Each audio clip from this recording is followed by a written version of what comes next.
Hey, welcome into the Big Ten Huddle. I'm your host, JR. We've got a lot to talk about going on in the Big Ten, where we cover every single Big Ten team here on the Big Ten Huddle, giving our analysis, having some laughs along the way. It's a good time, especially when we got our guy, Zack Guggenheim, here with us to have a good time. Zack, uh, how are you doing? You had a good day. How are you feeling about the transfer portal madness? Have you been thinking about the transfer portal as a podcaster? Would you like to affirm your commitment to the Big Ten Huddle? What are your thoughts? I think I'm going to transfer out. Oh, No, I'm going to transfer it back in. okay, all right. this this is pretty over here. Just don't transfer out one more time. I'm out again. No, Oh no, no. is this the spring window or the December window? Is there a June window? I think the window for podcasters is whenever people feel like it. So, No. I made my commitment to the Big Ten huddle when I killed Big Ten football talk. So you've got me wow, for a while. wow. Well, we will Now, we will keep you around. Philip here has a very good comment. Oh, yeah. Listen, the NIL increases as the views increase here on this channel. So Mm, tell your mm. friends, tell your family, and we will get Zach's NIL up and running so much more. So Yeah, I get it. know Zach's looking for the big deal out there. That Yeah, that those college football playoff shirts that Zach has on don't come cheap. Okay. it's true. It's true. Get get us a second show. Second show. Give us some money for a second show. No, I don't Hmm. do that.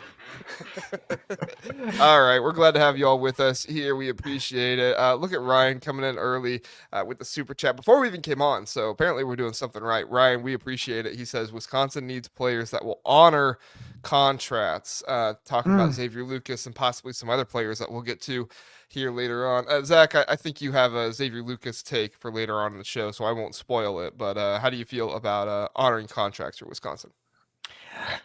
I mean, I think right now that's the problem in general in college football, right? And I don't necessarily blame the players, but that's there. There's no structure, which is what we've lamented.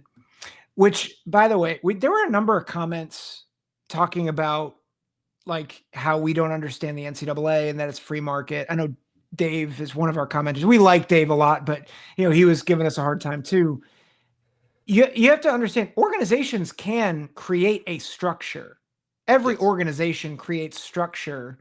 So like just because I work somewhere doesn't mean I can say, well, the free market demands I make this much money. Well, actually the organization can determine that. So it's the thing that we continue to lament on this show is the lack of structure when there were opportunities. And that's why Wisconsin is in this mess. That's why Tennessee is in this. It's why everybody's in this mess right now. And so I'm not going to sit here and say that it's all the NCAA's fault because this is always going to be complicated. But like I feel bad for Wisconsin because you thought you had these guys, and we'll talk about it. Probably a Yeah. number of reasons why people are transferring out, but this is again the problem of having no structure. Yeah, I mean, I don't want to rehash the entire thing. I feel like we made ourselves clear, and if people didn't hear it, I think I, I'm not trying to insult anybody, but I just don't think you understand Mhm. the dynamics of what's going on and what a free market means with the ability to create rules and structure within that market.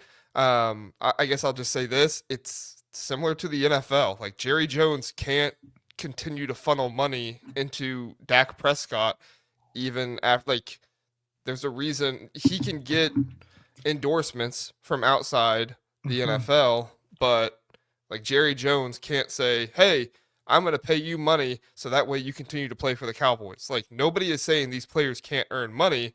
The Yep. NCAA, not the NCAA, but the Power 5, and I guess the NCAA to a certain extent is saying you can't continue to pay these players to play.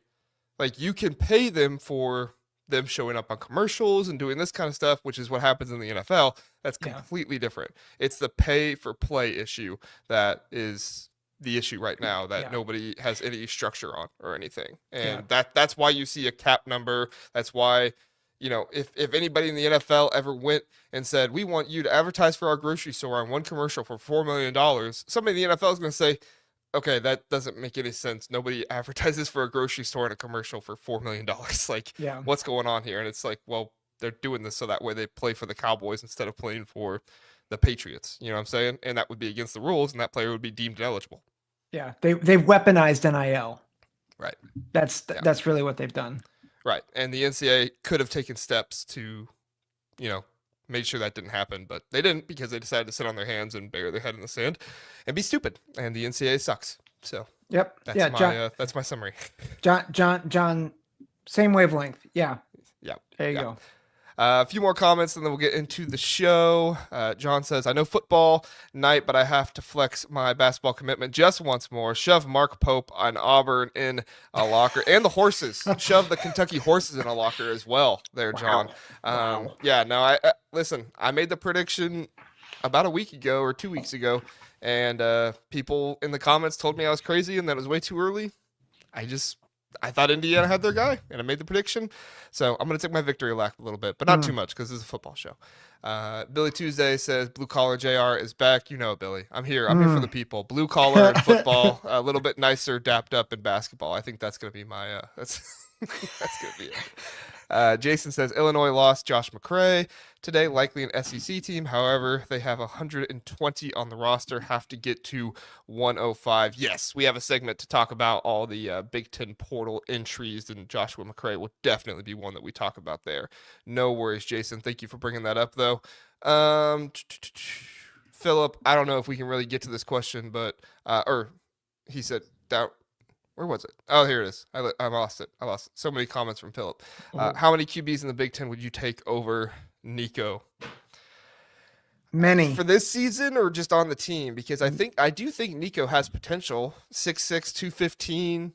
He does have a live arm. I think he's got some power behind him. But then again, Joe Milton also had potential. And we saw the way that worked out. So, yeah. I would probably take him in the top half of the Big Ten, I would say. So less than 10 Big Ten quarterbacks I would take over him. But it's a bit of a gamble. It's a bit of a risk because what did we hear from Tennessee fans the entire time they had Joe Milton? Oh, look at his arm. It's so big. It's like, yeah, he also can't throw the ball, accurately to save his life, which was kind of Nico's issue as well against Ohio State. Mm-hmm. I think that number is a lot more if we're talking about last year's quarterbacks, but there's just a lot of unproven quarterbacks this year. Yeah, So the Big Ten is in a similar place that the SEC was last year with quarterback play. It's rather interesting. JR, look who's in the chat. Look who's in the chat. Well, Philip was just asking if Bro Casual was in the transfer portal. And no, Casual has just been doing a lot for us, so we're giving him a well-deserved break. But he says, I need Jeremiah Smith in a Kroger commercial tomorrow. They would be throwing fruit and stuff like that to Jeremiah Smith in the commercial, and he'd be catching it and putting it down. Or he tries to put the fruit down, but he can't, and it's all stuck to his hands. One of those two. And the NCAA comes in and accuses him of using Stickum, and then he's banned for life in college football. No, his hands are just that good. All right, we've introed the show long enough, so let's get into it here, Zach. The new Travis Hunter of college football is in the Big Ten. You heard it here first. PJ Fleck confirms that Coy Perich will play both sides of the ball. We saw about a week ago Coy Perich come out in practice with this kind of double jersey on. I didn't want to talk about it too much because we also heard Caleb Downs was going to play both sides last year, and Will Johnson was going to play both sides. Neither of those came to fruition, so I was like, do I really want to take time talking about this? But PJ Fleck was on Big Ten Network talking about it, and I felt like he confirmed it on an interview on Kings of the North that Coy Perich will in fact be playing both sides of the ball this year. They are training him to do so. Now, he did say they don't want to limit his defensive potential. However, sophomore Minnesota safety Coy Perich is also taking reps at wide receiver and some at running back as well for Minnesota this season. Zach, do you think this is a good move by Minnesota? Do you like this? Do you not like this? What are your thoughts here? I mean, I don't hate it because I think he's one of their best players, right? And he's athletic, he's talented. So I don't think it's the worst move, especially because there are questions about, running back and wide receiver. Like they have Darius Taylor. obviously he's a stud at running back. There's some transfers that came in at running back, but there's maybe no sure thing behind Taylor. And then at receiver, you lost Daniel Jackson. I think people are excited about Javon Tracy, but yeah, like I think especially with what you saw with Brosmer later in the year, where you had this explosive offense, what helps that is more playmakers. So if he can be that guy, then sure. But I think the thing that you have to be careful about is, do you telegraph plays when he comes in on offense? That's the thing that I would like. I look back at other players who had like packages for them. Like I think he wasn't a two-way player, but I think of Braxton Miller at Ohio State. And it was like this blinking red light whenever he was on the field. It's like, oh, he's getting the ball now. And then he got the ball. And sometimes it was great. And most of the time it was not great because the defense knew what was coming. And so I think it really comes down to, is he one of the top 3 or 4 players at receiver? And if so, are they going to scheme up the offense in a way that isn't a big flashing light that says, I'm getting the ball now? Yeah, I think that's important to look at. Honestly, the thing that outweighs this more for me than anything else is that if Coy Perich is, good at this at all, this brings so much notoriety to Minnesota football. It's going to bring so much attention to them. People are going to be talking about Coy Perich similarly, not the same because Deion Sanders isn't there, PJ Fleck is there, and that's not a knock on PJ Fleck. And I don't think Minnesota fans want PJ Fleck to be Deion Sanders, but you're going to get more national media attention for Minnesota, and you're going to start seeing Coy Perich pop up on more All-American ballots. You're going to see him pop up if things go really, really well this season. You're going to see him popping up on Heisman ballots and Heisman lists possibly early in the season as well. So as far as I'm concerned, I'm with you, Zach. Like I don't want them to telegraph things, but if I do commend Colorado for what they did with Travis Hunter last year, it was that he was in all the time on offense. And so there was no telegraphing anything. So I was one of the people that said snaps is not a stat for the Heisman.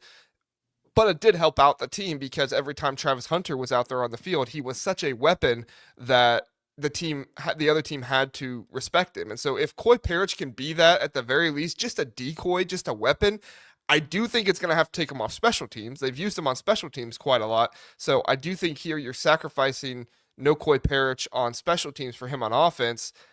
Iowa could have done the same thing with Cooper DeJean, but they elected not to because he was that valuable for him on special teams. So my biggest thing here with what could this do to Minnesota that's possibly negative? It's you're losing Coy Perich on special teams, most likely. I mean, I guess he could play all 3.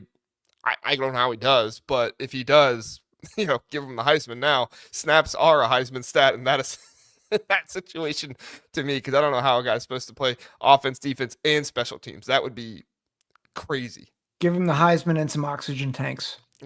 A little bit of both at the same time. So, do you agree with me? You think more national notoriety for Minnesota? Do you think that's a positive, or do you think Minnesota doesn't need to worry about that? Just go out there and win football games. I agree with you that the notoriety is a big deal. I think the asterisk there is if it works. Because if the first 6 weeks he has like 3 catches, or if he has like 8 catches for 48 yards and like 10 carries for 23 yards, like no one's going to care. Like it's just be like, oh, like that's fun. But if he is their defensive superstar and he has a couple of touchdowns and like has a few hundred yards all purpose, then I think you're right. And I think that does help notoriety. I agree. Friend of the show, Alibaba Mike says Coy is still returning punts with the ones according to the practice. I think practice reports, or maybe the practice he saw. I know Minnesota opens up for practices, so who knows? Maybe they're trying things out. If he does do that, I mean, I'm Oxygen. Yeah, I'm going to be astounded if he's playing regular snaps on offense, regular snaps on defense, and still returning punts. That is going to be absolutely crazy. Now, maybe they do something where they take him they put him on the field only for third downs on offense or something like that. That could be a possibility, but I'm very, very interested to see what they do here. Also lining up Darius Taylor at Summit wide receiver this season as well. PJ Fleck said in that interview on Kings of the North, which great. Another good podcast. It's mainly Northern teams, so it's not the same thing we do here. But if you're somebody that likes to hear about how much the SEC stinks, you can go over there and listen to them. They do a good job with that as well. But as far as I'm concerned, they're getting pretty innovative with the offense this year, and it's going to do either one of two things. It's either going to be really good for them, they're going to get a lot of notoriety for it, or it's going to crash and burn. One of the two. I don't think it'll crash and burn, but I do need to mention that it's an option because we've seen stuff like this get tried before, and it doesn't go well for some teams. But I don't think PJ Fleck would be doing all this stuff. I trust PJ Fleck to not let that happen. So, Yep. Anything else, Yep. Zach? Nope. All right. I love it. I love Perich. I think he's a great player. As do I. Thank you, Mike. We appreciate you being active in the chat there and helping us out with the Minnesota stuff. All right, Zach, will any Big Ten quarterbacks hit the transfer portal? There are a number of quarterback competitions going on in spring football for the Big Ten. Some of these more than others. So don't at me to say like, it's not even a competition. It's like, okay, well, it's kind of been labeled that, so just live with us. All right.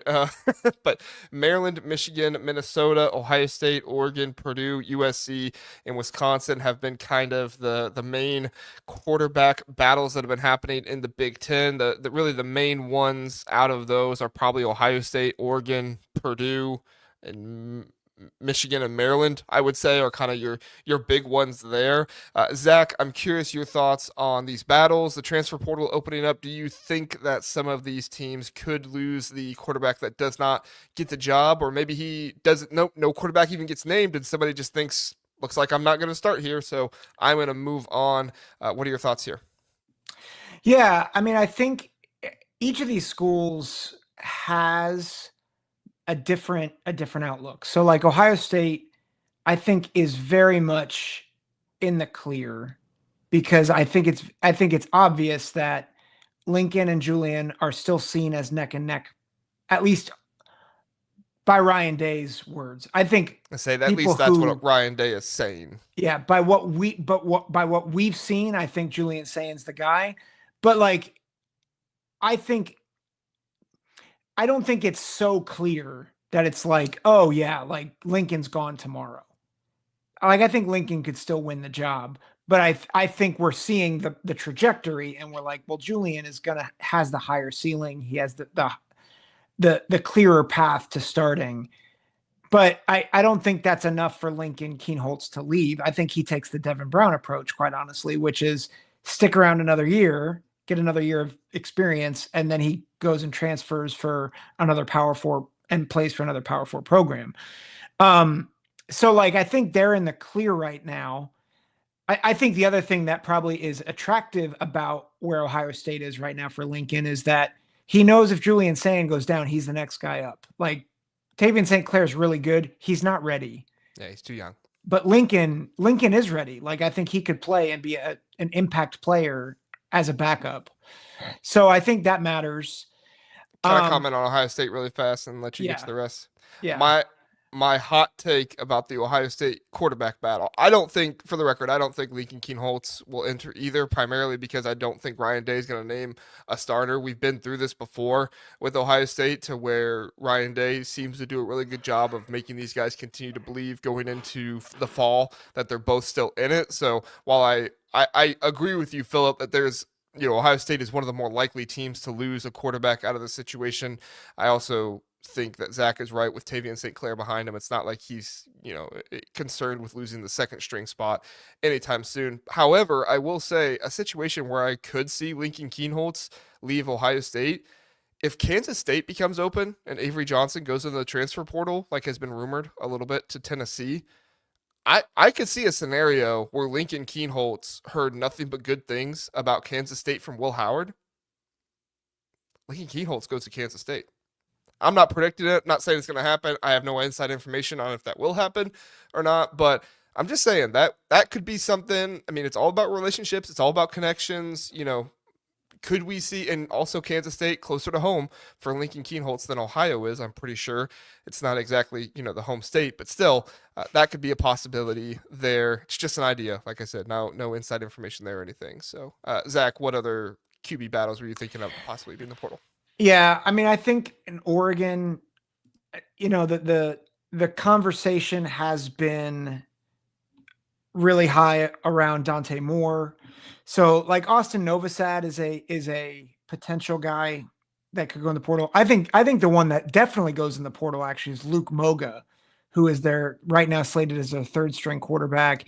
He's just buried, and he's I think a redshirt sophomore. And it's like you're not getting on the field, and so I don't know if Moga. I think Moga's gone. Novosad, I think it really depends on where that battle is. Um, is Dan Lanning going to kind of come out and say, well, Dante Moore's our guy? I could see where Novosad sticks around, be similar to Kienholz, but the sense I get is Dante Moore is a bit further ahead than Julian Sayin is. Sorry, I blanked for a minute.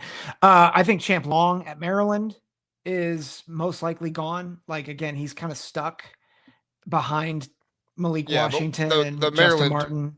the Maryland one, we're really more worried about Malik Washington and Justin Martin, right? Yeah, I don't think either of them go, but like I think they could lose their third. The reason why I'm mentioning Long is that say that Martin goes down with injury and Washington is kind of just starstruck, and then all of a sudden you have no other options. Like that could be an issue. Yeah. Good point. The other one the other two that are interesting, I think Purdue, there's just a lot of there's a lot of quarterbacks that you just don't know anything about. So my guess is one of them leaves because I think they have 4, but it's like who? And then Minnesota, everybody thinks that Drake Lindsay is the guy. And so you have Whitkey and Shikanjansky, who are both sophomores, and then Zack Pyron, who's a junior. It's like, well, if Lindsay, who's a redshirt freshman, is your guy, and you have 3 upperclassmen behind him, who's going to stick around for that? So I would imagine at least one of them heads out, if not more. Yeah, Zack Pyron is one of the ones for Minnesota that caught my attention just because, he came in, Drake Lindsay's younger than him, but for all we know, Zack Pyron is one of those guys that just wants to come in and be a good culture guy and be a good backup quarterback. I mean, not everybody has aspirations of like, I have to be the starter and I have to go out and make the most NIL money possible and all this stuff. Some guys are just culture guys that want to come in and be good culture players. So we'll see there. I think probably the most likely guy to transfer out from one of these programs in a battle is honestly Mikey Keene.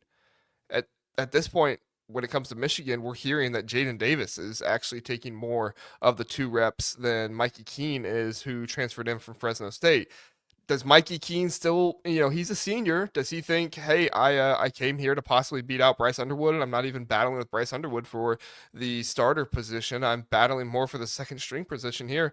Does Mikey Keene go back to a Fresno State? Does he go to another G5 school and try to be the starter there? I don't know. We'll see what happens. I again, no inside information here on that battle. It just from the outside looking in, it looks like Mikey Keene didn't go there to be the third string quarterback, right? Mm-hmm. He went there to battle to be the quarterback, and if he wasn't the quarterback, he was going to be the second string guy to help Bryce Underwood along. If he's not even the second string guy, I'm not sure Mikey Keene sticks around. Mm-hmm.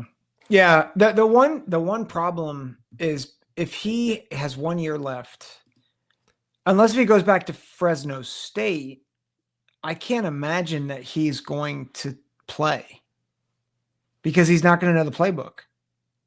Yeah. Well, Fresno State, did they change out their coach? They may have. Let me look it up here. I think they kept theirs. The other one I was going to say was USC.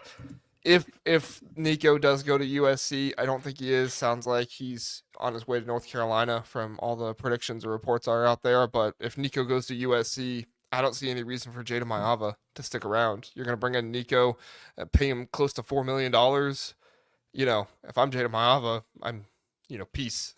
See ya. I'm going someplace else to start. UNLV, maybe. Actually, that'd be great for him. Dan Mullen and everything.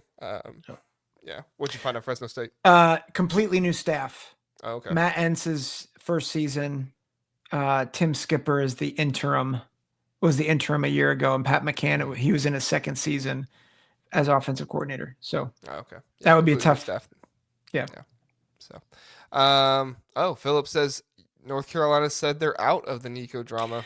Yeah. Apparently Tulane is out on the Nico drama, which I saw that name and I was like, why are you in? But yeah, so we'll see. Maybe USC is the leader here.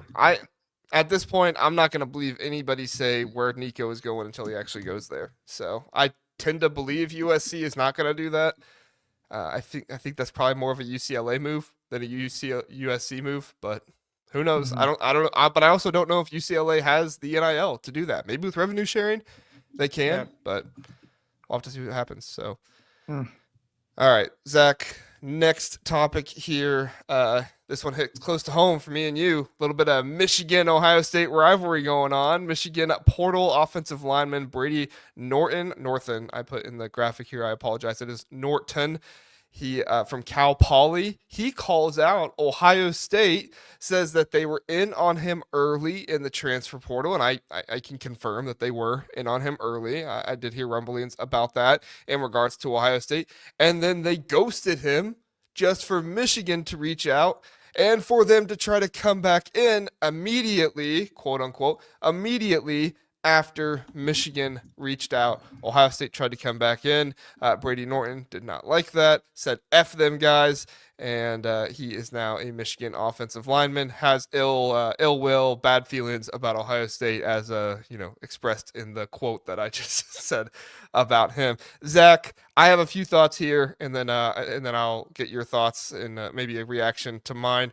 I believe this was still when Justin Fry was the offensive line coach for Ohio State. And if we're just being honest, like Justin Fry did this all the time. He was absolutely awful about contacting guys and then not contacting them back. In fact, there were recruiting stories out there about how Justin Fry contacted guys, would not contact them for weeks, and then would show back up on their phone and be like, "Yeah, so what's up?" And they're like, what do you mean what's up? Like, you're not recruiting me anymore. It's like, oh yeah, I still am. And it's like, I haven't heard from you in weeks. what's the deal here? So like, this is Justin Fry did a fantastic job to end the season with Ohio State. There's not many offensive line coaches that could develop an offensive line like that to get them to win a national championship. I'm not disparaging Justin Fry, but recruiting was not Justin Fry's favorite thing, as evidence of him being in the NFL now. I'm not making excuses or anything like that. I do not doubt that this happened at all. And if I was Brady Norton, I'd probably have some ill will and some bad feelings about Ohio State as well. So I don't have anything against what he's saying. I just know that, and I'm not making excuses here. It's just the fact, like, Justin Fry was really bad at recruiting and wasn't great about contacting his recruits, as evidence of only getting like 2 or 3 recruits per recruiting class. And he was a transfer, I get it, but still kind of same thing. Zach, your thoughts? I think you nail it with Justin Fry. I think what's interesting is that Ohio State, Michigan, I think are get what they want. Like, Michigan gets a guy who has a chip on his shoulder. He's not a prototypical tackle, despite the fact that he is repping there. Like, he's repping at left tackle. He's 6'3". Like, that is a short tackle. But he has a freaking chip on his shoulder. And, like, that's what they love. They want their guys to hate Ohio State. And guess what? They've beat Ohio State 4 years in a row. So, like, that now they've put a lot of offensive linemen in the draft. Like, they put prototypical linemen in the draft. But, like, they're also really good at making, diamonds in the rough, really, like, making them great. So for them, it worked out. I think the whole idea, like, Ohio State was in on him late, like maybe Justin Fry recruited him. I think it worked out well for Ohio State. They got Okinawa and they got Phillip Daniels, and those guys are prototypical tackles. And that's not shade at Norton. Like, I think Norton's going to be a really good player for them. And I think both teams are going to be just fine. So, well, and some Buckeye fans are going to dislike me for saying this, and that's fine. I'm on a Big Ten show. I don't run an Ohio State show anymore. While I do root for them primarily. Sherrod Moore's doing what you're supposed to do at Michigan. Like, this is what you're supposed to do recruiting wise. I don't know if he meant to do this. Like, I don't know if this was a part of the reason why he went after Brady Norton. But, Zach, you think of some of the greatest players in Michigan history. A lot of them are either from Ohio or were scorned by Ohio State and held a grudge against them. When was Michigan State at their best in beating Ohio State? It was players that were from Ohio or were scorned by Ohio State and hated them. And so when they went up against them, guess what? They didn't just hate Ohio State because they're in their conference. They hated them because bad blood in the past. And Ohio State fans, we can't say anything about like, oh, you're just going after a guy. And this isn't the reason why they went after this player, but it definitely helps. Will Howard in Penn State, like he hates Penn State. Even in the John Gruden, QB camp video or whatever that he did with them, he was like, yeah, just, continue to prove Penn State wrong. It's like, dude, you just won a national championship. And he's like, nope, I'm going to continue to prove him wrong. And it's like, okay. James Franklin didn't really do anything to you, but okay. We get it. And I'm not trying to like disparage Will Howard. I think everybody, I think true competitors are the type of people who have that kind of like innate ability in them to turn just about anybody into an enemy. Like The Waterboy was a really funny movie. He turned everybody into the people that he hated because honestly, for really, really crazy football players and athletes, like there is an aspect to that when it comes to football. You're not just that mean and aggressive. Some people are. Normal people are not just all that mean and aggressive all the time for no reason. There is a second level you have to get to with your aggression and your anger, and it sounds like Brady Norton is getting there against Ohio State. And if I'm Michigan's administration, I'm like, yeah, Sherrod Moore, keep doing what you're doing because this is the way that Michigan has built great teams that have been able to defeat Ohio State in the past. Just want to point out a Waterboy reference in 2025. Well done. If anybody in the chat knows what that is, please let me know in the chat if you know what the Waterboy is. So it's Adam Sandler. Like, I mean, it's a football movie. Yeah, they should. Yeah. That I was going to say, like JJ McCarthy is a perfect example of this, right? Like, what was the story we heard every year? Ohio State picked Kyle McCord over JJ. Yeah. Like, Donovan Edwards to a certain extent as well. Donovan Edwards played his best games against Ohio State. Sorry. That was a moment of sadness. Yeah. I mean, it is what it is though. Like that is one of the things that, Michigan has done a very good job of in these past few years. And it's one of the things that's been very good in their history in beating Ohio State. I don't think that's a knock on either program. I think that's just the facts of the way it is. So yeah. We've got some guys in the chat who know what we're talking about. Yeah. Yeah. Oh, there we go. It's a legal requirement to know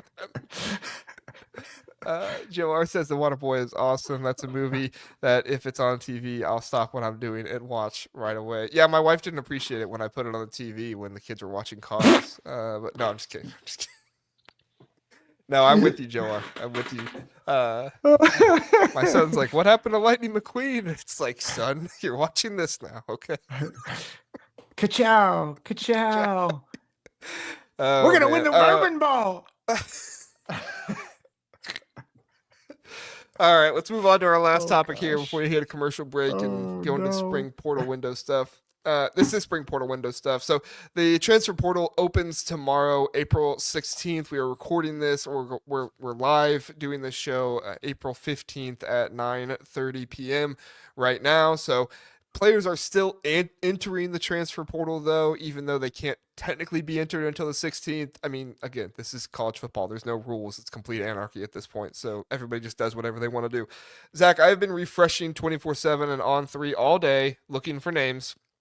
And I think I have them all. But if I've not mentioned a 0-star linebacker from Purdue, I apologize.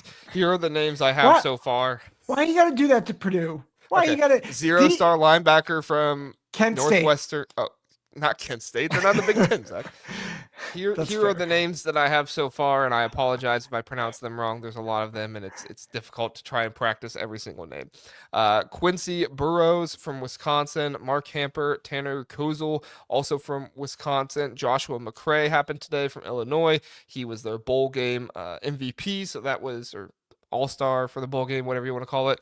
Ben Hall, third string running back from Michigan. Calvin Johnson, the second from Northwestern, Hudson Miller from Purdue, Brendan Sullivan from Iowa, Sam West, tight end from Indiana, Marquise Thorpe Taylor from UCLA, I believe, David Amarilli, I Merrick Kumba, and then JB Nelson, an offensive lineman from Penn State. So some names there you probably recognize if you're a deep Big Ten fan like us. Maybe no names that you recognize. Zach, what are the names that stick out to you there from the Big Ten that have entered the transfer portal so far? I mean, honestly, the first one was Josh McCray. I mean, it looked like he was in line to either be either the starter or at least be heavily involved in the rotation. Had a good year last year, 10 touchdowns, over 600 yards, average 5 yards a carry. And this is an Illinois team that is a dark horse to be in the playoff.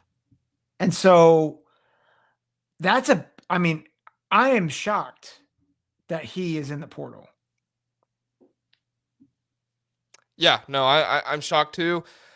I I talked to Sonny Verma today about it, and he seems to believe that it was some kind of NIL offer made to him. My first thought was maybe the running backs. I know it's a deep room for Illinois. Maybe the running backs have been doing really well, and there's been talks about maybe a 2 to 3 a 2 to 3 man share of the running back carries, and maybe a Joshua McCray wasn't about that. Could still possibly be the case, but sounds like Sonny is saying Joshua McCray got a pretty good offer from another school and will most likely be going there. So we'll see what happens there. But at the end of the day, Joshua McCray, he was somebody that was going to be a really important piece to this Illinois team and their running game this coming year. I don't think it's major concern because, like I said, that room has been really, really deep, and Brett Bielema has done a good job of recruiting it. The biggest concern there is you just don't have really anybody with any veteran experience. And in today's day and age of college football, where people can get so many players from the portal, and you don't see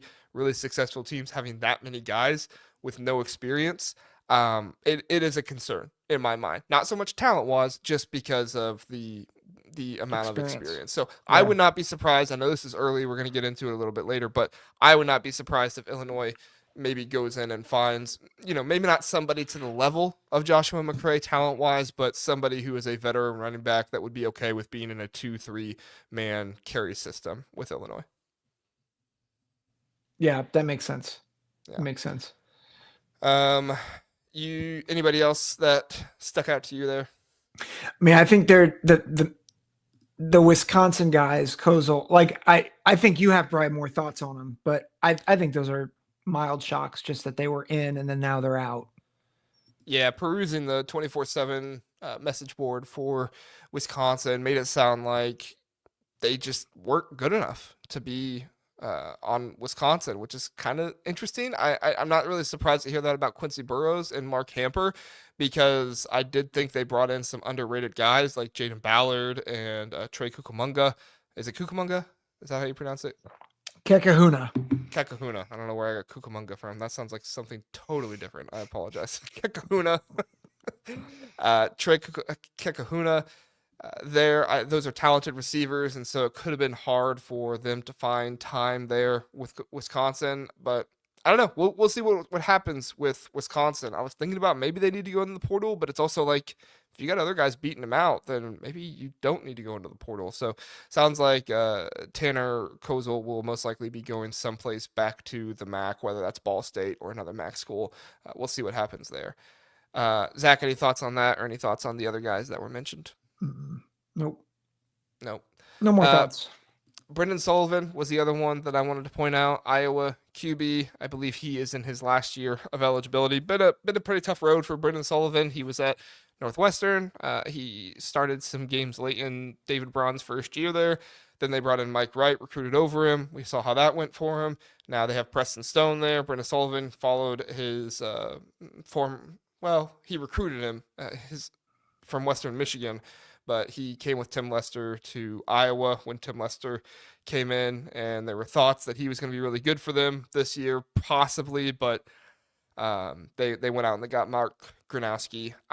I was wondering if Brendan Sullivan may have stuck around just because, maybe he doesn't have to play more than 4 games. Maybe he has a red shirt or something like that. Maybe that's how it works out, but sounds like he's going to move on and try to go someplace else, which, he may get to a group of 5 and be able to start there. We'll see. Or maybe another Big Ten school. I have no idea. Mark Gronowski was a very well-decorated quarterback in the FCS, so, maybe there's another spot for him somewhere in the G5. But that's all I really have here for names that stuck out. Oh, Ben Hall, the other one. I think it speaks to Justice Haynes and Jordan Marshall for Michigan. Everything we've been saying, it kind of solidifies that, that's going to be the duo, and they're going to assume most of the carries there. But, running back is also a position where guys can go down. So if I'm a Michigan fan, I'm not really thinking twice about this, but during the season, if one of these guys get hurt, I might be like, wish Ben Hall would have stuck around, Yep. Nope. I think those are good thoughts. Good thoughts. All right. Hey, we will be right back, everybody. Love the comments. People talking a lot about Joshua McCray, and I agree. That's an interesting one. We'll just see how it plays out. So we're going to hit a commercial break really fast, and then we'll come back. We'll talk about every single Big Ten team and what they need to find out of the transfer portal. Stick with us. We'll be right back. Have you ever wanted to watch all 22 film, that film the coaches watch? Well, now you can. Introducing the Coaches Film Room. Over at Minutes to Sports, former college coach Zack Smith breaks down film of the most relevant teams in college football with a bit of a Big Ten lead. It's not free, so you'll need to sign up for the Colonel tier, which is $25 a month, but I can attest to you that it is far more worth it than that. With about 4 to 8 games per week, this is worth so much more money, not to mention Zack's analysis, making you a smarter football fan. Go check it out. The links are in the description, minutestosports.com. You won't be sorry. Back here on the Big Ten Huddle, we appreciate you being here with us. Do go check out Minutes to Sports and all that they have to offer over there. Coach's Film Room, things like that. It's a great, great resource if you are somebody who wants to see all 22 film. Okay, Zach, our final topic. We'll spend a good amount of time on it, so it's not like this show is ending anytime soon. Every Big Ten team's needs in the transfer portal. We're going to kind of jump around here in the Big Ten. We will actually start with the man on the graphic first. We'll start with Michigan that has lost Ben Hall to the portal. Who do you think Michigan needs to go after in the transfer portal window? I mean, I think now probably getting another running back would be helpful. But I still think receiver is a big need for them. I know there's excitement. I think we talked about the 6'6" guy. I'm blanking on his name. Which guy it was, but he's a tall receiver. No, not McCauley. Or E.J. Williams? Might have been Williams. The freshman. Yeah, it's not Williams. Yeah, it's a freshman. They're excited about him, but I mean, they're really looking at McCauley to be a starter. And let's be real, there's a reason why he transferred out of Indiana. It's because he couldn't get on the field. And he was supposed to be one of their top players, and he couldn't because they had Surratt, because they had Cooper, because they had all those guys. So, I think he's a decent receiver, but I think if you're Michigan, you want a more dynamic number one that you can definitely count on. Yeah, I think if you're Michigan, if you go into the season with what you have now, I think you're fine. There's a lot of hype coming out about Donovan McCauley and things like that. I do think that there was a bit of a difference of opinion with the way the team should have been between McCauley and Cignetti. So it sounds like it wasn't all talent there, but this is still a situation where you don't want to lose a receiver and have those issues there. So I agree with you. I think if there is a number one type of receiver that enters into the portal, you go after him, especially with how much NIL Michigan is rumored to have. You go after him and you pay him and you bring him in and say, play with Bryce Underwood. Bryce Underwood's going to turn you into a star, or you're going to be a star with the freshman quarterback throwing to you.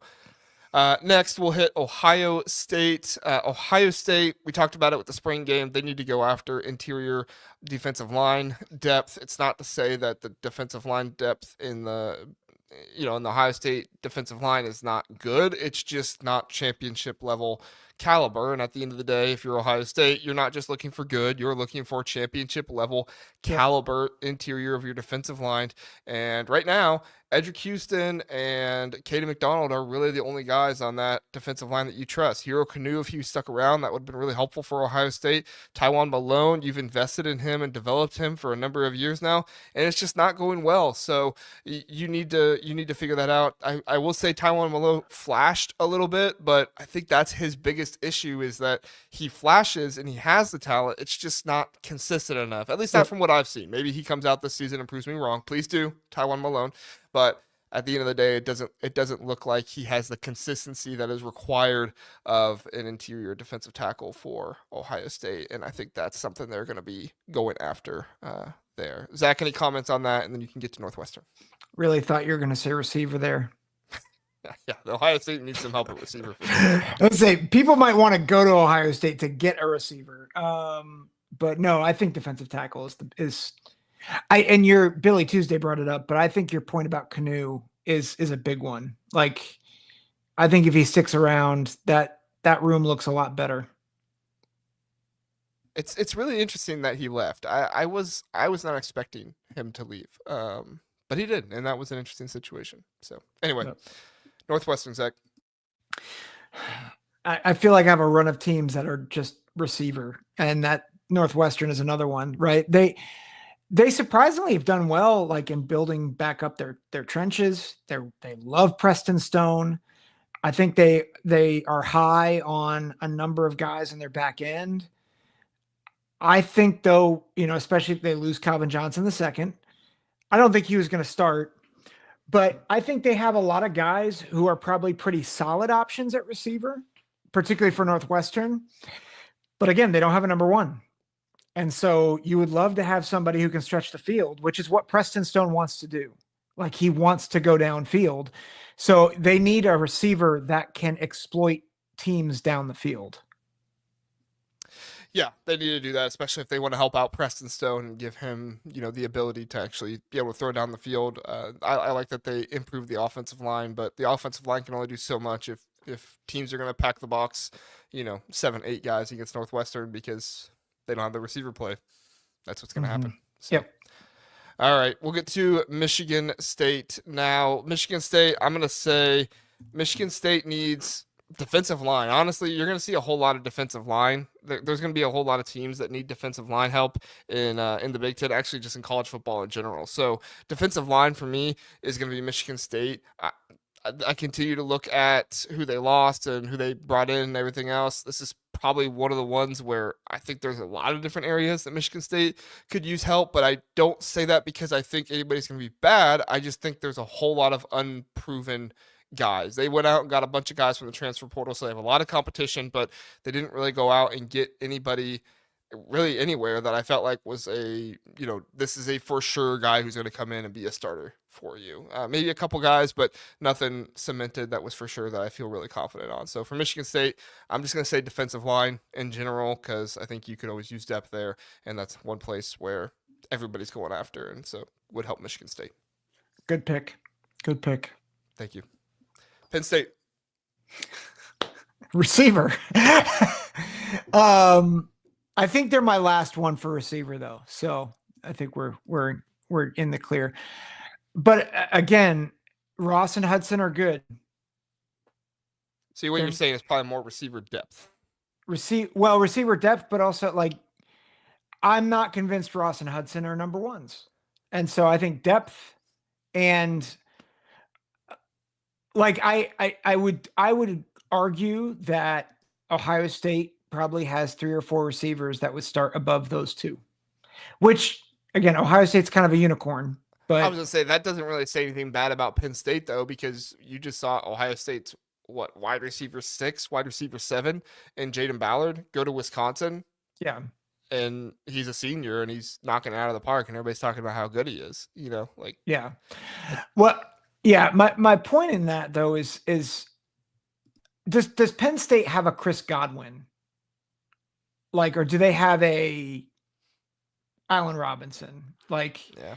They don't have that. And I'm not convinced that Hudson and Ross are those guys. So I like, Yeah. and then I think the rest of their roster is great. So like, so agreed depth, like definitely depth. But I think, is there any way to get some sort of high level elite receiver? Penn State guy's saying Denmark, and that's not the first time you've mentioned Denmark Right. to us. Well, I Penn think that State your guy. point is like there could be a number one on this roster. We just haven't seen it yet. Yeah. So if there's a for sure number one out there, you go get him. I'm going to say a similar thing about Illinois here in a second.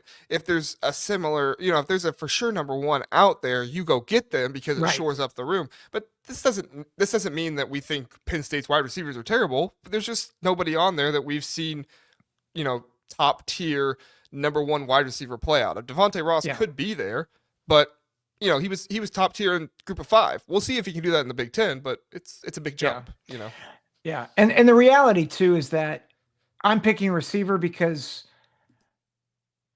everywhere else is really good to great on the Penn State roster right now. You could maybe say linebacker depth for Penn State. Yeah, that's fair. But I think wide receiver one's more important, so I agree with you. Yep. Yeah. All right, so me for Maryland. Maryland, I'm actually going to say wide receiver depth. Talk to Sonny Verma from Locked On Illini. You're talking about Illinois, not Maryland. Or who did I say? You said Maryland. Oh, Maryland. They're next on the list for you, so that's probably why. I apologize. Illinois, I don't want to take your years from you. Illinois is going to be linebacker depth for me. Talk to Sonny Verma of Locked On Illini for this, and that's what he gave me. Running back, possibly, like I said, a veteran. Running back could be somebody you go after. I would say if you can get a dynamite, wide receiver one for Illinois, you do that. But again, that's not me saying that Illinois doesn't have good wide receivers. It's just, I haven't seen anybody be that. Yeah, Hudson Clement was the leading receiver for West Virginia last year, but I don't know if he is wide receiver one material in the Big Ten. We'll see. He was in the Big 12, but we'll see if he can be that in the Big Ten. A lot of different options there for Illinois. I'm not making that my number one thing. I'm just saying if there is a wide receiver one out there that Illinois feels like they can go after, like as Zachariah Franklin was, then you go after him. And I know he was probably more wide receiver two with Pat Bryant there, but you get what I'm saying. But the biggest thing for me, the biggest takeaway is that Illinois is not in the same situation they were in last year where you had to take a flyer on somebody like Terrence Brooks. At this point, the starting lineups and stuff are set for Illinois. There's really no issues there. There's really no big position battles at this point. So for Illinois, more than anything, you're looking for depth and you're looking to see if there is anybody out there that's better than the starters you have now, and if you can get them at a discounted rate that would not destroy your NIL. So the best thing about it though is you don't have to go after guys like Terrence Brooks. You don't have to take a chance. You don't have to take a flyer because you got the guys in your room. Go out there, get some depth, and secure yourself up for injury situations and possibly next year. Yep. Agreed. We have real quick. Doreen is here. Hello, JR and Zach. Good evening. Hello, Doreen. We appreciate you being here. Yep. Thanks for being here. And everybody else that came in as well. We always greet Doreen, though.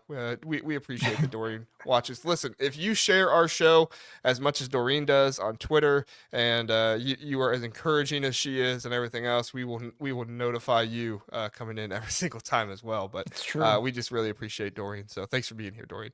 Yep. All right, Zach. She says, "Love you, love you too, Dorian. Appreciate it."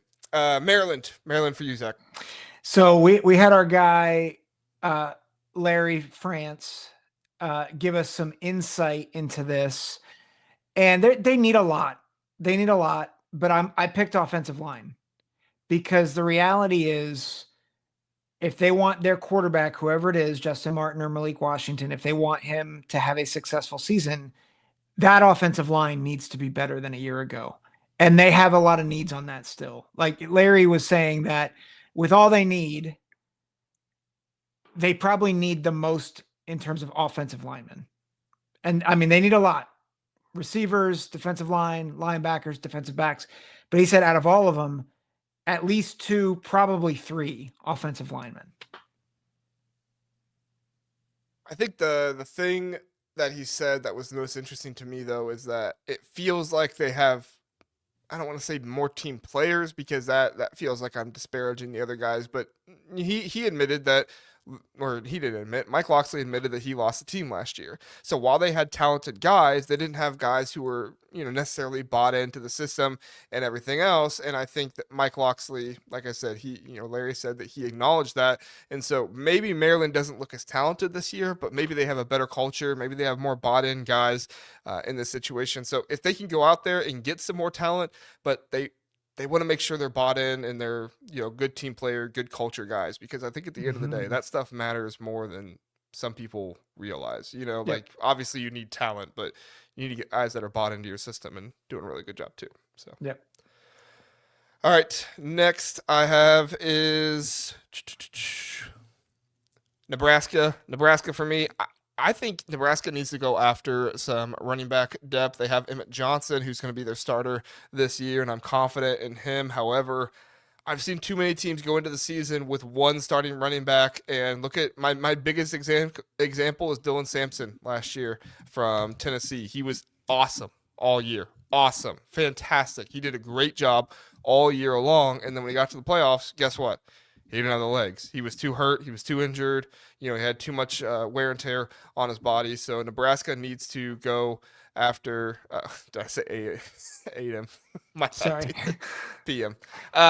They need to go after some more running back depth, some running backs that they trust. It's not that they don't have good running backs behind them. They don't have proven guys. So if they can go out there and find some proven veterans or maybe some guys they believe in more to just take some of the weight off of Emmett Johnson, that would be fantastic. And Pitt Snipe Husker agrees with me. He says he says they need a beefier in the backfield. Need a beefer.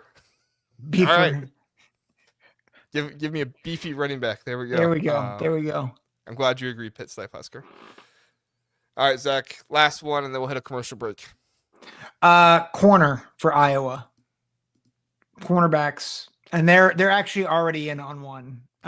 They're looking at Mark Cannon out of Illinois State, but they after the past couple of years, they've just lost a lot of their corners and their corner depth. So, cornerback. It's not normally what Iowa needs. Normally, Iowa has those corners ready for him. So it's interesting. Yeah. I'm pretty sure the corners are going to double as wide receivers too. So, yeah. If they do, actually, I'm excited to see Iowa's wide receivers this year. They have some more experience. We'll see what happens with them. I don't think they're going to be like, I don't think they're going to have like a first team All Big Ten wide receiver or anything. But if Iowa was going to have a third team Big Ten or like an honorable mention All Big Ten wide receiver, I think it could be this year. Ross Vanderzee, or is it Ross? Yeah, Vanderzee. That's kind of amazing that's the ceiling we're giving them is honorable mention All Big Ten. Well, it's the ceiling for now. I mean, they've had better wide receivers than that in the past. It's just it's true. For now. It's true. It's what it is. So, all right, we're in a commercial break really fast. We'll come back and we will we'll finish it off. Indiana next for me. So stay with us. I'll be talking Indiana. Home Field is your go-to destination for premium collegiate apparel with a passion for comfort and a flair for vintage design. Home Field brings you gear that is comfortable and stylish. With over 150 colleges to choose from, Home Field digs deep into the archives, uncovering forgotten logos, iconic mascots, and legendary moments to create one-of-a-kind apparel. Use my code TBTH for 15% off for new customers, or use my link in the description. Back here on the Big Ten Huddle, we appreciate you being with us.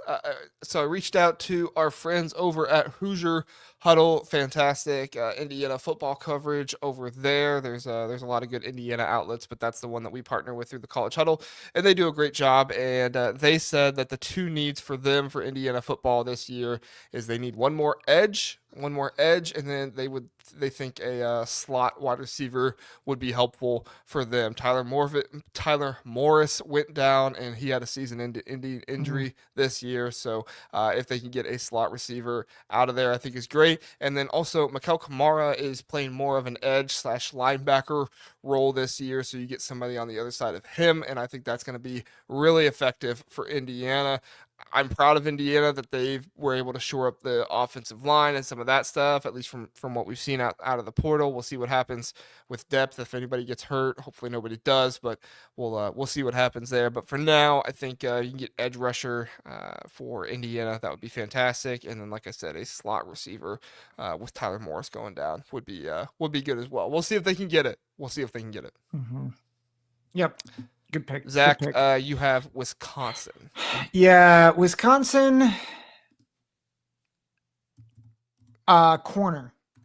And I think there's they could have other needs here too, but I think especially with Xavier Lucas, that whole situation going down, I think cornerback is, especially getting someone on the opposite end of Ricardo Hallman, and the depth. Getting depth is key, especially in this new world of the Big Ten. It's kind of crazy, all the drama that's happened with Wisconsin.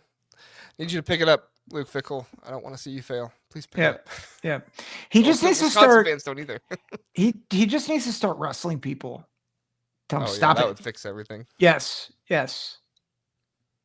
Sorry, this is a random aside, but I was, talking about the coaching rankings. My dad the other day, because he watches us. Hi, Dad, if you're watching. Hello, Father Guggenheim.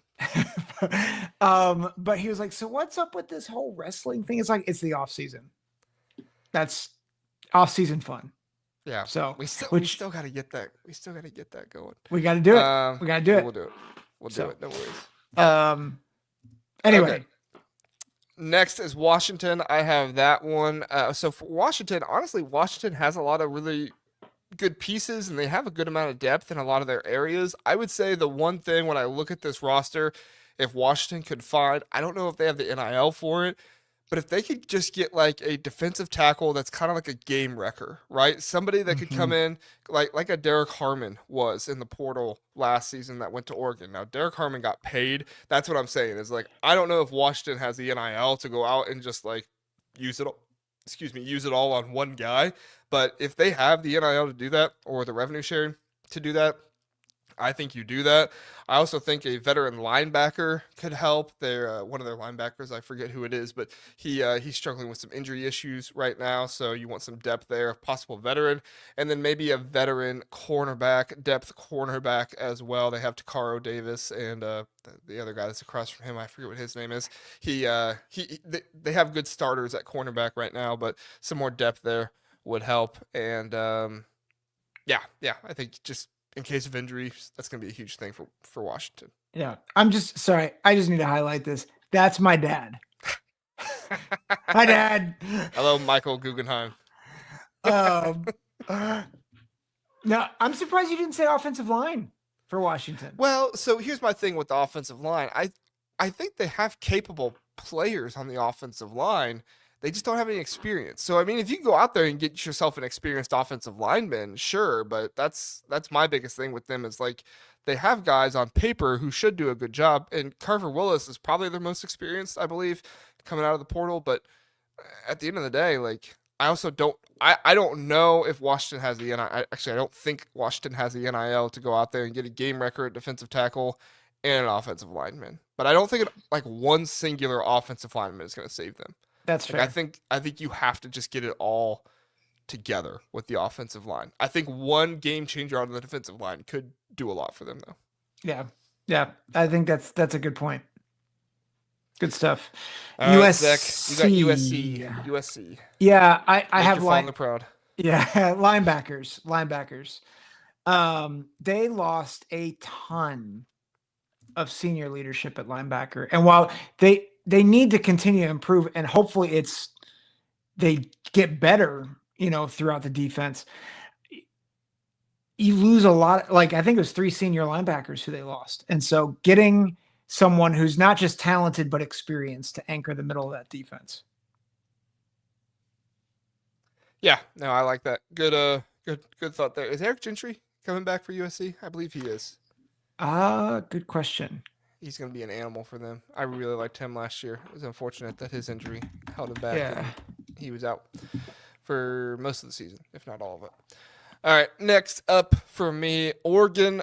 I actually think Oregon has a few different areas where they could improve here. It's not because I question the talent, but it's just a few different holes. I think that they do need an interior defensive lineman to start for them. I mean, call me crazy, but I do not believe in Barry Alexander. I think that was a waste of money by Oregon. I think that he is not going to produce for you. I think that he is a diva on the defensive line. If you're a diva, you do not belong on the defensive line, in my opinion. So Bear Alexander, you prove me wrong. If you prove me wrong, I'll come on here and say I was wrong. But as far as I'm concerned, the way things worked out with him at USC, things never really worked out for him at Georgia. Now he's going to Oregon. It's like, okay, if you're the next Derek Harmon, you better show it, because I don't personally believe it's going to happen. In addition to that, if they could get a veteran DB somewhere in their secondary, to a safety to pair with Dylan Thieneman, or a starting cornerback or somebody like that, or even just like a slot cornerback to be a veteran for them, that would be huge. And then finally, if they could get a tight end who is just a straight blocker. They have really good receiving tight ends right now. Kenyon Sadiq could possibly be a good blocking tight end, but if you get somebody in there who that's kind of his specialty, he comes in and he's just going to be a dog and really takes guys down, I think that would be really helpful for them. Again, not saying they don't have tight ends. They have Kenyon Sadiq. They have Johnson from Louisville coming in there. Those guys are going to be good receivers, but if you're going to run the ball well, you need to put in a tight end that can really be a dog and block for you. Yeah, good pick. Just to your point, Eric Gentry is coming back for USC. Okay. So he's expected to return. So good. I'd be excited to see him play again. Yep. I'm trying to think. So you just did Oregon. I've got UCLA.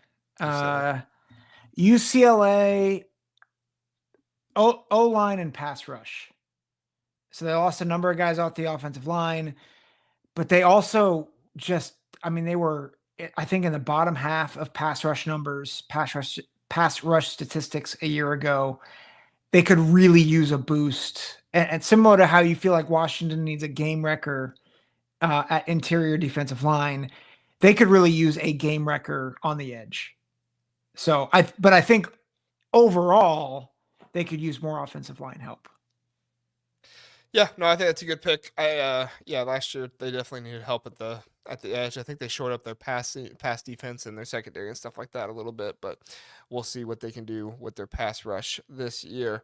All right, Zach, my next one is Minnesota. Talked to Mike Alibaba about this one, and he told me starting edge, defensive line depth, and possibly a cornerback. I was thinking the same thing about the edge.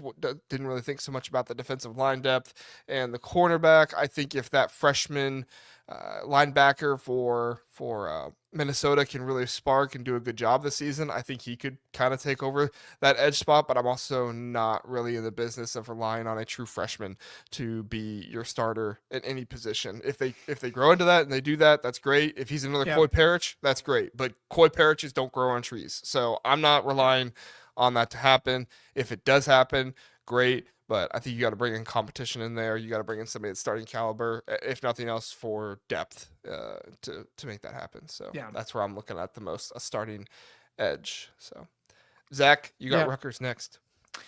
Rutgers, my second love.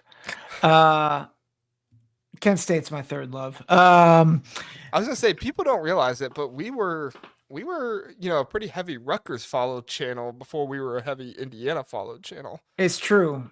It's true. And I'm still sad about how the season, I mean, they recovered, but I thought there was a lot more potential. We kind of, gave them a hard time though. Yeah, we did. They deserved it, in my opinion. So they did. We gotta get Larry Crane. Speaking of Larrys that we like, we gotta get Larry Crane back on the show at some point. Yes, we did. Rutgers have got interior defensive line. They got Doug, I think, is it Doug Blue Eli or Eli Blue? I'm not sure how. I think it's Blue Eli, Doug Blue Eli. But they got him. They have a little bit of depth, but they could really use more. And they could use another big guy in that interior, particularly as they get into the grind of the Big Ten season. I had thought about offensive line that they're actually pretty veteran up front on the offensive line. So I think defensive line, interior defensive line in particular, would be big for them. Yeah, no, I like that pick. That's a good one. I am gonna go with here for Purdue, our final one. Everything, Everything. everything. I mean, like, and I don't feel bad saying that because literally, what's his name, Barry Odom was saying after the after the spring game, he was like, "Yeah, we might bring in 20 guys," and it's like, okay, I don't feel bad saying that you need everything. Then no, in particular though, I think they probably need similar to Indiana, I think they probably need some veteran offensive linemen to come in. Like in my opinion, to shore up that offensive line, I wouldn't even be opposed to go out and find like a third stringer for Ohio State and pay him to come in and be your starting left tackle or something like that, right? Like go to a bigger program and see if there's anybody that you can pay them more to be your starting left tackle than what they're making for like second, third string money right now for like Ohio State, Michigan, Oregon, Penn State. Like bring in somebody who has like winning material, is a veteran. Maybe they're not going to get a chance to play at some of these other programs, but they can come in and be a leader for you guys. So that's that would be my hope for Purdue, but we'll see. So Yeah. Did you see that Penn State guy just said we likely lost our I think he's talking about the Mike linebacker. Mike linebacker? Yeah. Let me check really fast. If they did, that stinks. Yeah, I mean, Zach, we can talk about this really fast while we in the show, but like it really, I think it really is going to be an absolutely crazy portal this springtime. Like Joe Yeah. Klatt was talking about it on his show. The temptation of the portal because there's going to be the house settlement and everything. So these guys are going to be told, like you thought these guys were told, hey, go get a payday before. Like these guys are going to be told even more now, like go get your payday because the house settlement is coming in and you're going to be restricted on how much money you can make. Do you agree or disagree? I unfortunately agree. And I think what's frustrating is that while there is the possibility they could make more, most of them won't. I mean, Nico is a perfect example, right? Nico is looking for $4 million because, and I'm sure his dad talked to agents, but it's like, man, I doubt he gets half that now. Or I doubt he gets $1 million at this point. Maybe he gets $1 million, but like he's not getting a lot of offers. And I mean, I'm sure he'll get picked up by somebody, but now he's like, people are looking at him as kind of like a, how do you put it? And it's not fair, but they're looking at him as greedy and all about himself. Like you look at Tennessee fans and how they're portraying him right now. But I can understand it too, because like they thought they had a championship level team possibly for next year, or at least a playoff contending team with Nico in the fold. And now all of a sudden he's holding out a practice. He's holding out. So it's just, it's a shame because there's going to be other guys like that who are either being told by agents, hey, you can hold out for more, or they might be in dire straits and really do need some sort of a payday to get themselves financially secure. And they're going to make mistakes. I mean, was it Amari Obor from Ohio State? Yeah. Ober. Ober. He just either on TikTok or Instagram said, I was told I would get more money if I transferred, and that was a lie, essentially. And that's going to happen. People are going to lie to these kids, these young adults. I don't like that we're calling 18 to 22-year-old guys kids. Like they are kids in one sense, but they're also young adults, and they need guidance and they need help to think through these things. And instead, they have a lot of greedy people and a lot of nefarious people in their ears telling them a whole bunch of stuff that's not helpful, and it's going to screw a lot of people's careers over. Oh, and a lot of these greedy people wouldn't be able to speak into their ears like this if there was structure around the sport. If you signed a contract, what did we start the show with Ryan? Like, if you signed a contract, if you would have been held to that contract, you can't play elsewhere because you signed the contract to play here, Yeah. like this stuff would be held too. But instead, NIL programs are not, NIL collectives are not, binding. They don't have contracts that are binding. Like there's nothing with the NCAA they set in place to say like if you sign a contract with this team, you are legally attached to this team for 2 years. You can sit out and hold out, but you're not like they don't have to pay you if you're not playing. Like that's the difference. Like I hear a lot of people saying like, well, they're just holding out just like they do in the NFL. And it's like, no, they're not. Like Nico held out and like he could just hop into the portal the next day. He held out and didn't go to practice. He can just hop into free agency the next day.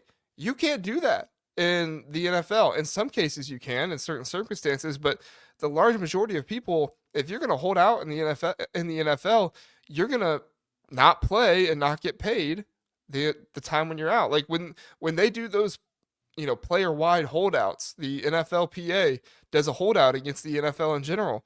Those players aren't making any money because they're not playing.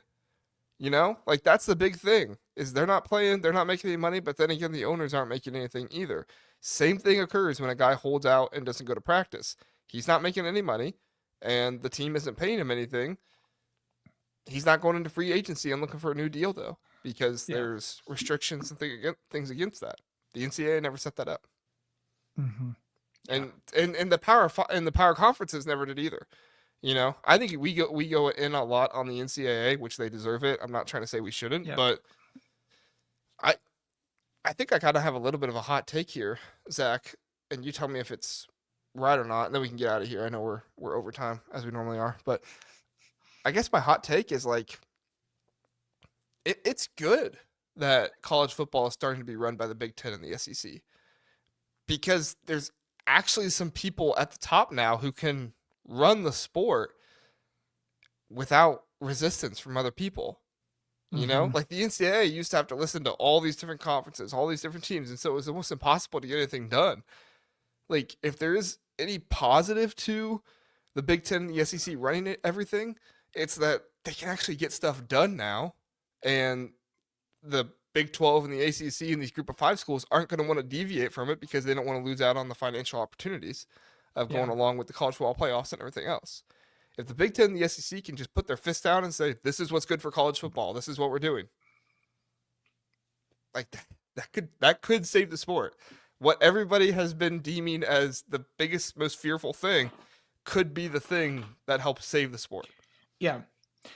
Well, and I think I don't love the idea of the conferences owning the sport. But that's where we are. And a college football without leadership is far worse than a college football with leadership that I don't like. And that the reality is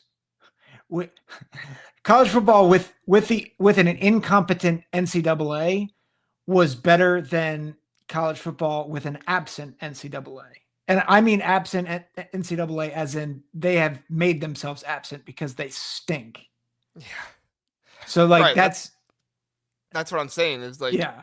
If the entity who has power over the sport is just going to say, we have no power, we're not going to do anything, somebody has to step up and have that power and say, we're going to get things done. Yeah. And so if Petiti and Sankey step up and be like, we're going to provide structure and accountability, like I wish it didn't go that way.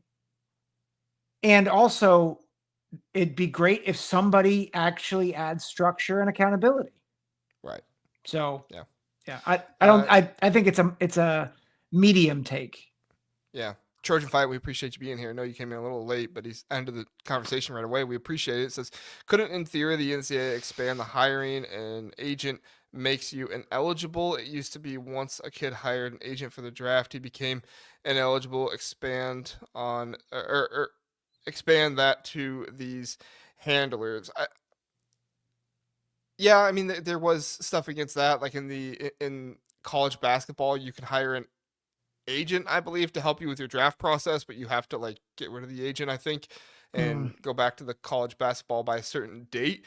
I don't know exactly how that would work in today's, day and age, but I know that like the NCAA could put restrictions on some of these agents, and that's kind of Yep. what Philip is saying here too. Is like having agents isn't the problem; it's the dishonest ones that are the problem. And I think that's where you and I have been going with this more than anything. Is like it's not bad to have an agent because agents do Hmm. help these families and stuff like that in a lot of ways.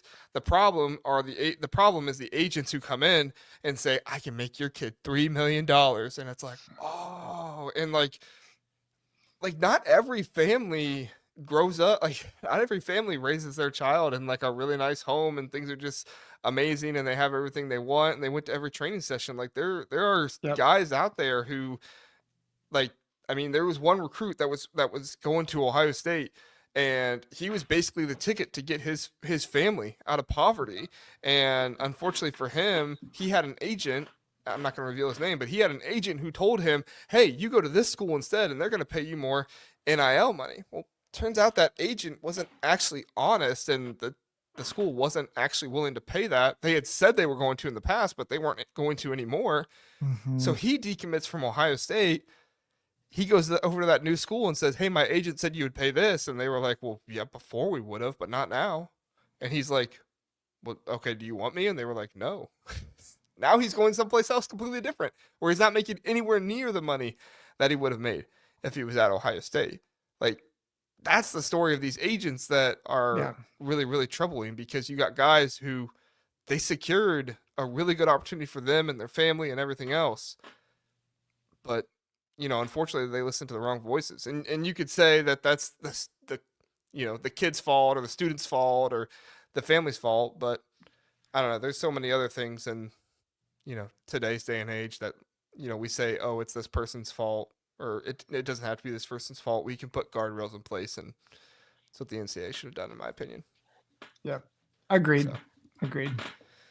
all right, Zach, good episode. You want to tell people about the call-in show and when we're gonna have it? Yeah. So call-in show next Wednesday, members only.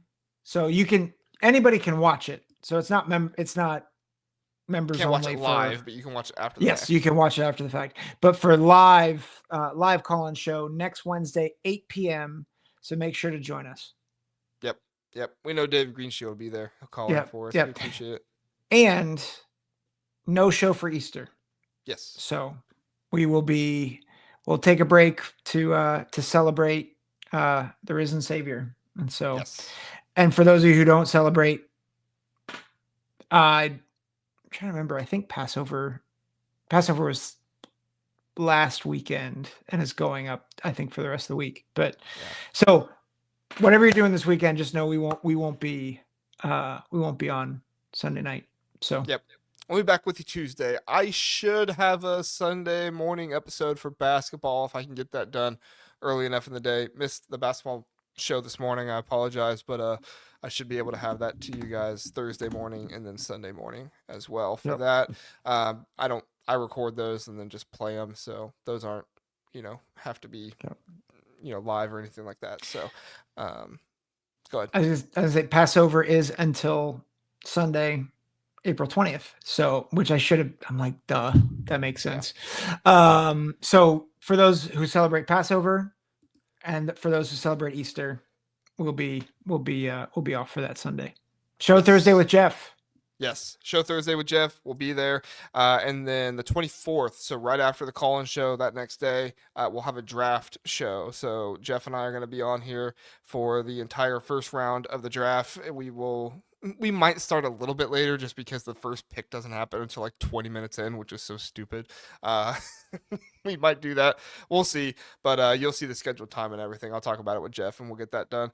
What we're going to do for that is we're going to bring different people on from the college huddle and stuff like that. So if you're somebody that you like it when we have like experts from teams on and stuff like that, you're going to love this show because we're going to have Zack on for like the first 10, 15 minutes or whenever Zack can come on. I don't know when he can come on, but we'll bring Zack on for a little bit. We'll bring on, Eric from Ohio State. We'll bring on Larry from Rutgers if he can be there. Like I'm going to ask all these different people to come on for 10, 15 minutes. We might even double up teams and do that kind of stuff just to try to get as many people in there and on there as we possibly can. So it's going to be a good time. So you'll want to check out the draft special show. I'm excited for that. I love the draft. It's literally one of my favorite things to watch. So yeah, it's gonna be a lot of fun. A lot of fun. And Dorian says, "Thank you. God bless. Go Bucks. Go Bucks, Dorian. Appreciate it. Yep. Thanks, Dorian. Happy Easter, everybody. I guess I'll be back Thursday, so I don't need to say that. You can say that, Zach. You're not Happy Easter. Happy Easter to everyone. So very good. All right. Thanks for being here, everybody. We appreciate it. We appreciate those who are listening on podcast as well. We'll see you next time. Have a good one.